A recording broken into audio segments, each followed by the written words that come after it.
आप देख रहे हैं द एजुकेटर और आज से ग्रुप डी का फॉर्म भरना शुरू हो चुका है। तो सबके मन में एक दुविधा होगी कि कौन सा जोन सेलेक्ट करे और कौन सा सेलेक्ट नहीं करे, किस जोन से भरे कि मेरा सिलेक्शन हो जाए, क्योंकि सफलता की पहली दरवाज़ा यहीं से खुलती है, जोन सिलेक्शन। अपने आप में एक बहुत इंपॉर्टेंट टॉपिक है। मैं कुछ क्वेश्चंस रखूंगा आपके सामने और उस पर डिस्कस भी करूंगा, जिससे आपको एक जनरल ओवरव्यू मिलेगा कि जोन सेलेक्ट करने से पहले क्या क्या सोचना चाहिए। और इस वीडियो में मैं थोड़ा सा अपने according danger zone, safe zone और मॉडरेट जोन उसके बारे में बताऊंगा, और लास्ट में उन जोनों के बारे में बताऊंगा जो थोड़े से अटपटे टाइप के हैं, उनका कटअप कभी बढ़ जाता है कभी घट जाता है। तो वीडियो में बने रहिए, अंत तक देखिएगा, और अगर आपको कोई क्वेरी है तो कमेंट बॉक्स में जरूर पूछिएगा। सबसे पहले मैं इस वीडियो में बात करूंगा उन लड़कों के लिए जो एवरेज पे हैं या उससे थोड़ा नीचे है, उनके लिए बात मैं लास्ट में करूंगा। जो कि ओवर इंटेलिजेंट है उनकी बात छोड़ देते हैं। अभी जो एवरेज हैं और बिलो एवरेज हैं उनको किस बात का ध्यान रखना चाहिए। सबसे पहले कि वैकेंसी, किस आरआरबी से कितना वैकेंसी है, इस चीज को अच्छे से देखना है। किस पोस्ट पे सबसे अधिक वैकेंसी है, किस पोस्ट पे कम वैकेंसी है। मेरा जो मेडिकल स्टैंडर्ड है, जैसे किसी किसी का मेडिकल स्टैंडर्ड मान लो कि C1 है, तो वो चेक करेगा कि C1 वाला जो पोस्ट है वो कहाँ पे अधिक है। इसी तरीके से किसी किसी को A2 होगा, यानी कि पॉइंट्समैन में जाना चाहता होगा, वो चेक करेगा कि पॉइंट्समैन का वैकेंसी कहाँ है। तो आपको पहले वैकेंसी देखना पड़ेगा, या फिर किस आरआरबी में अधिक वैकेंसी है, किस आरआरबी में कम वैकेंसी है, वो भी मैटर करता है। तो वैकेंसी देखिए, उसका आकलन कीजिए, पहला पॉइंट ये है। दूसरा बिंदु होता है इसमें कि प्रीवियस ईयर कट ऑफ। क्या प्रीवियस ईयर कट ऑफ को देखते हुए फॉर्म डालना चाहिए? ये बहुत ही पेचीदा सवाल है और इसका उत्तर शायद भी कोई एग्जैक्ट आपको नहीं दे सकता है।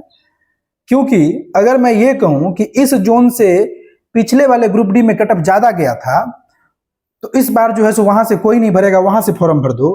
या फिर इस जोन से पिछले साल कट ऑफ कम गया था, यहां से भर दो, यहां से हो जाएगा। ये बातें कहने के लिए होती है, लेकिन कभी कभी ये फेल्योर हो जाता है और बहुत ज्यादा फेल्योर होता है। थोड़ा सा एक एग्जांपल देता हूं। 2018 के ग्रुप डी में सब गुवाहाटी का जो कट ऑफ था वो लगभग 80 के आसपास चला गया था, जनरल का 82 के आसपास। सेम 2019 का जो ग्रुप डी आया उसमें गुवाहाटी का 50-60 के बीच में घूम रहा था।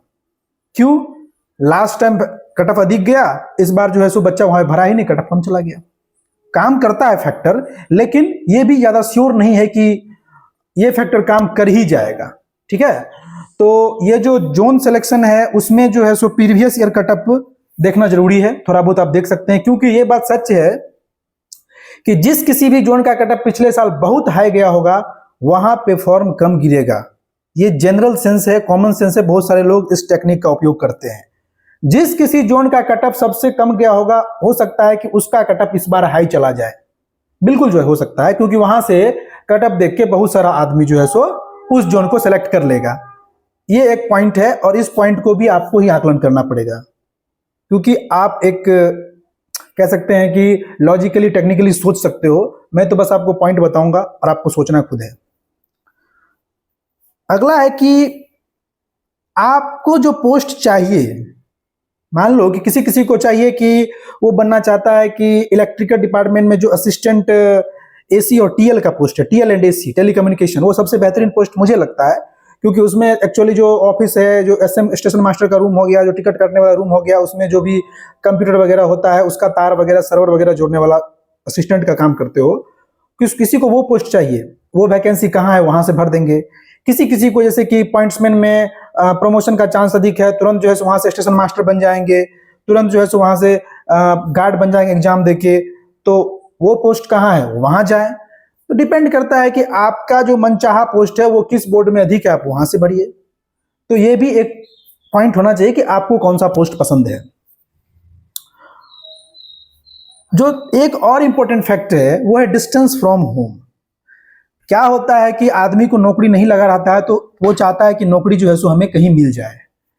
लेकिन एक बार जब नौकरी लग जाती है, मान लो आपका घर है बिहार या यूपी, और आपको नौकरी लग गया केरल के त्रिवेंद्रम बोर्ड में, जाने आने का रास्ता 3 से 4 दिन, साल में छुट्टी मिलेगा आपको 30 LAP, 10 CL, 40, और एक बार घर जाना है, मान लो 10 दिन घर पे रहना है, तो छुट्टी पास करना पड़ेगा 16 दिन का। जब बाद में नौकरी लग जाएगी तो उसके बाद पछताना बहुत पड़ता है। तो ये जो डिस्टेंस फ्रॉम होम है ना, ये बहुत बड़ा फैक्टर है, इसको भी ध्यान में रखना है आप लोगों को।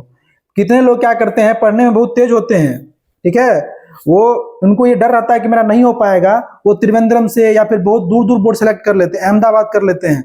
आप लोग थोड़ा सा बचिए, क्योंकि आप अगर पढ़ने में ठीक हैं और आप अगर कट ऑफ क्लियर कर पा सकते हैं तो आप घर के आसपास क्यों नहीं भरते।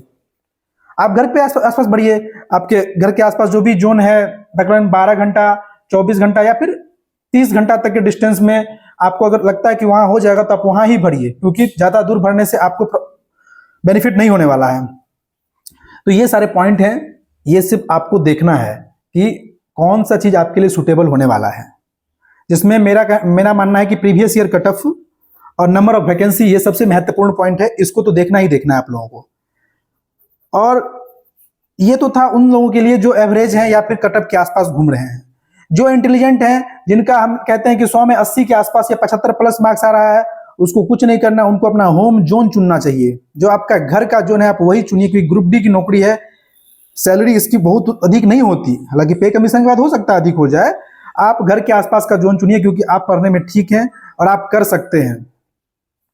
ओके, अगला देखते हैं हम लोग उन लोगों के लिए जो बहुत ही कमजोर हैं, वीक हैं, और नौकरी लेना तो सबको पसंद है, वो भी चाहते हैं नौकरी ले। तो आप लोग जो है सो जो सबसे अधिक दूर का जोन हो या जिस जोन का कट ऑफ हमेशा से कम जाता है, उस जोन का आप सिलेक्शन कीजिए, ठीक है। अब जो हम लोग बात करेंगे वो करेंगे मेनली कि कौन सा जोन डेंजर हो सकता है, कौन सा मॉडरेट हो सकता है और कौन सा सेफ हो सकता है। क्योंकि मेरे कहने से कोई डेंजर मॉडरेट सेफ नहीं हो सकता है, ये मेरा एक अपना पर्सनल ओवरव्यू है जो मैं पिछले 5-6 साल से देख रहा हूँ। 2 ग्रुप डी को फॉलो किया हूँ, 2 एनटीपीसी को फॉलो किया हूँ, टेक्नीशियन एएलपी को फॉलो किया हूँ। तो एक छोटा सा ओवरव्यू है, मेरे कहने से आप लोग जोन मत सेलेक्ट कर लेना।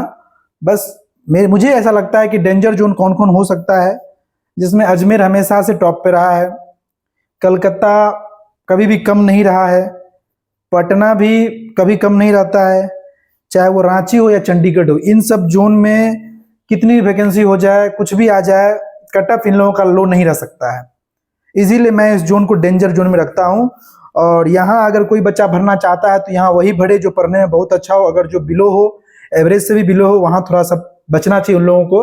अगर आप अपने ऊपर कॉन्फिडेंस है कि मैं कर सकता हूँ तो आप भरिए। दूसरे में रखा मॉडरेट जोन को। ये जोन अपना रंग नहीं बदलते हैं, ये हमेशा से एकदम शांत रहते हैं, इनको ना ही बहुत अधिक से मतलब है ना बहुत कम से मतलब, ये अपना स्थिर रहते हैं। इसमें हम रखते हैं उड़ीसा को, बिलासपुर हो गया, भोपाल हो गया, मुंबई हो गया या फिर बेंगलुरु हो गया। ये सब जो भी जोन है ना, इसको मोस्टली हम रखते हैं मॉडरेट में। इसमें आप सिकंदराबाद और गुवाहाटी को भी ले सकते हो। हालांकि लास्ट में एक और पॉइंट बताऊंगा आपको, जो सेफ है, जिसका हमेशा से रिकॉर्ड रहा है कि हम सेफ ही खेलेंगे और हम ना बहुत ज्यादा जाएंगे, एवरेज या उससे थोड़ा नीचे रहेंगे। उसमें चेन्नई, त्रिवेंद्रम, अहमदाबाद, जम्मू, सिलीगुड़ी, मालदा, ये सब ऐसे जोन हैं जो हमेशा से अपना मेंटेन करके रखते हैं। ये था आपका कुछ सेफ, डेंजर और मॉडरेट। लेकिन कुछ ऐसे जोन हैं जो अपना रंग कभी भी बदल सकते हैं, अनप्रेडिक्टेबल जोन है। इसमें मैं एक नंबर पर रखता हूं सिकंदराबाद को। इसका कटअप जो है सो कभी भी बढ़ जाता है, कभी भी घट सकता है। दूसरा पे गुवाहाटी को रखता हूं, इसका भी वही कहानी रहता है, गुवाहाटी का, सिकंदराबाद का। मालदा को पकड़ लो, कभी ज्यादा जाएगा कभी कम जाएगा। उसके बाद 1-2 और मुजफ्फरपुर ले लो, कोई ठीक नहीं है, कम ज्यादा दोनों जा सकता है। तो ये सब ऐसे जोन है जो अपना रंग बहुत आसानी से बदलते हैं। एक गोरखपुर छूट रहा है ना, उसको मॉडरेट में रखो आप, ठीक है, गोरखपुर को मॉडरेट में ही रखो। तो ये सब पूरा का पूरा जोन एनालिसिस था। लास्ट में फिर यही कहेंगे कि आप लोग जोन सिलेक्शन करने से पहले 1 दिन, 2 दिन, 3 दिन रिसर्च कीजिए। उसके बाद प्रीवियस ईयर कटअप देख लीजिए, नंबर ऑफ वैकेंसीज देख लीजिए, उसके बाद ही जोन सेलेक्ट कीजिए। और जो डेंजर, मॉडरेट और ये सेफ है वो अपने अकॉर्डिंग आप लोग डिसाइड कीजिए। आपका क्या नंबर आता है, टेस्ट वगैरह में मॉक टेस्ट लगाते हैं, उस अकॉर्डिंग आप सोचिए। तो इस वीडियो में इतना ही, मिलते हैं बहुत जल्द अगले वीडियो में इसी टॉपिक के नोटिफिकेशन के रिगार्डिंग। चैनल को सब्सक्राइब कर लीजिए, तुरंत आप लोगों को नोटिफिकेशन का जो भी टॉपिक होगा वो सब क्लियर कर दूंगा। तब तक के लिए जय हिंद।